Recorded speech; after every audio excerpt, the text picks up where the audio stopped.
Hannah, you have to tell me if I look pretty or not, because I don't know if I look pretty. Sherlock, can you go get that, please? I'm not done yet.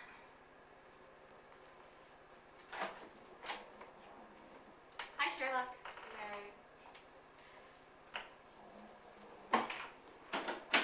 And who are you getting all dressed up for? It couldn't be me. Dressed up? Me? What are you talking about? You look lovely. Thank you. It's 7 now, Watson. Hurry up your beauty rituals. Okay, fine, I'm done.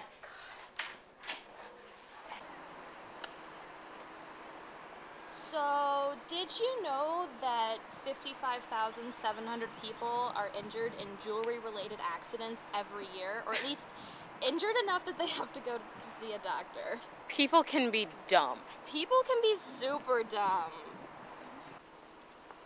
So, did you know that in Canada they have more donut shops per capita than any other place in the world? And macaroni and cheese is its most purchased packaged product. Clearly, I need to go to Canada. Mosquitoes have 47 teeth. Dear God, don't say that. They're already terrifying.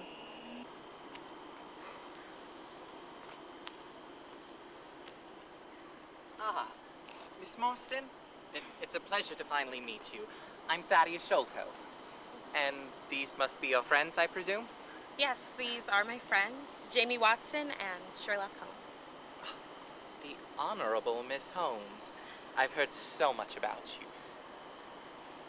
I understand that you requested there be no police involvement, but should any of us be put into danger, I will not hesitate to dial my contacts. I understand. Now, if you'll just all follow me to my car. Did you just say car? Yes? How else are we going to get to my house?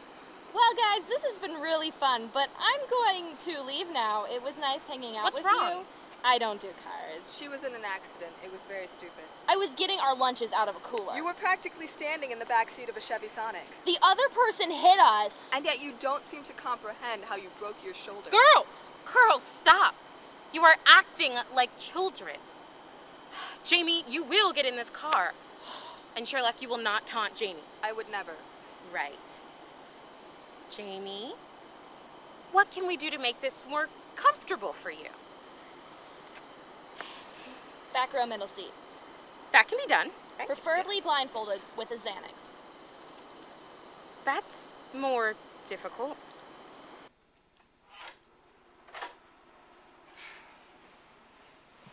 Barty.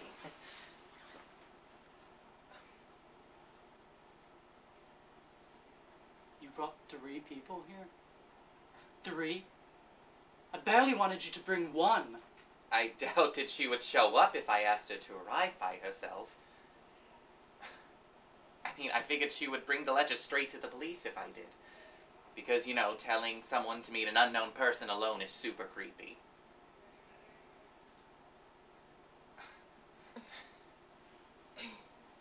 Fine. No, fine. It's as if you want this to leak out. We owe this to her, though. To her and her father. And our father, for that matter. Such a bleeding heart. Fine.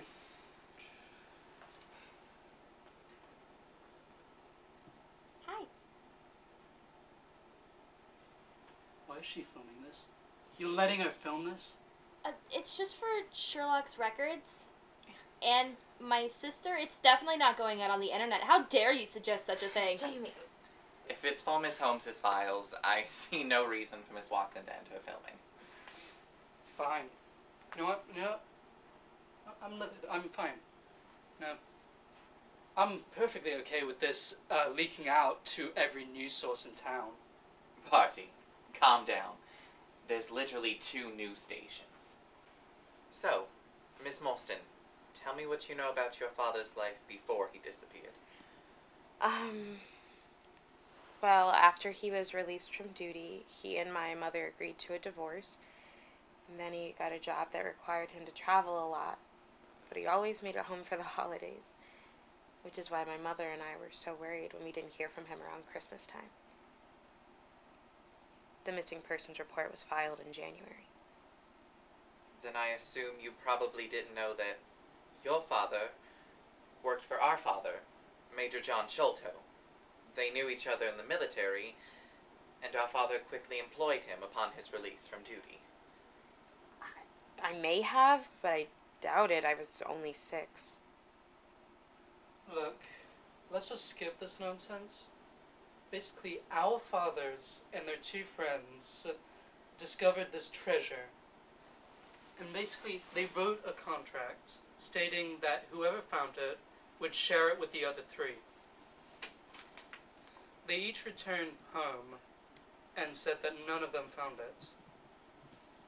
And they all turned against each other because they thought one of them had found it and was keeping it to himself.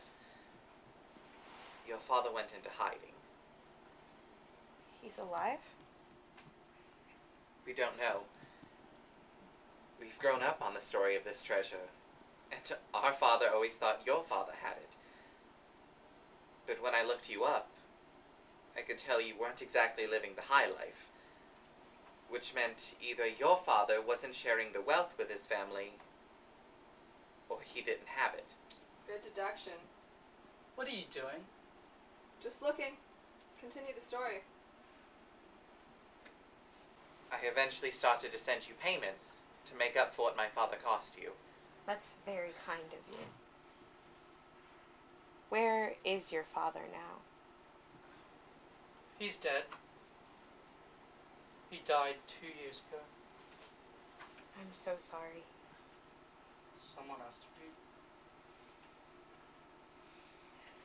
So, why contact me now? Well, we found the treasure. What? Seriously?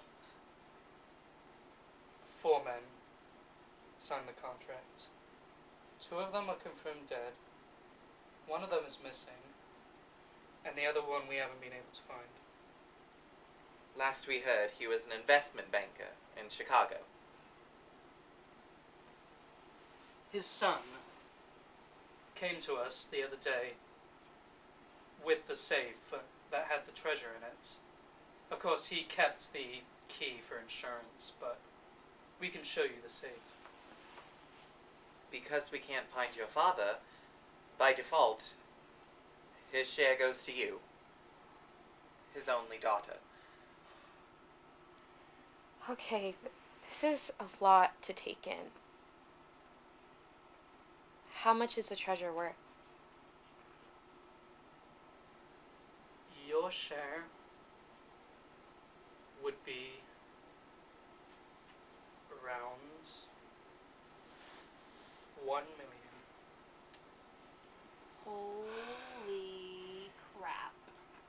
I guess I could buy that car now. A car? You could, like, travel the world. I could go to Canada and eat donuts and mac and cheese. I was thinking more like London. Let's not count our chickens before they hatch, my dear. We have to open the safe first. Shall we get it? Yes.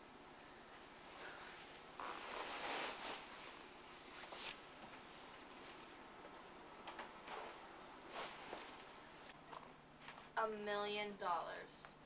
If they don't find my father. Which, I mean, they might not. They probably won't. I mean, but they could. I mean, I don't know. I can't words. I'm sorry. Ugh. The safe. It's been stolen. I'm sorry? Shocking. I think I saw a car pulling out outside. Oh. Now this case is getting interesting.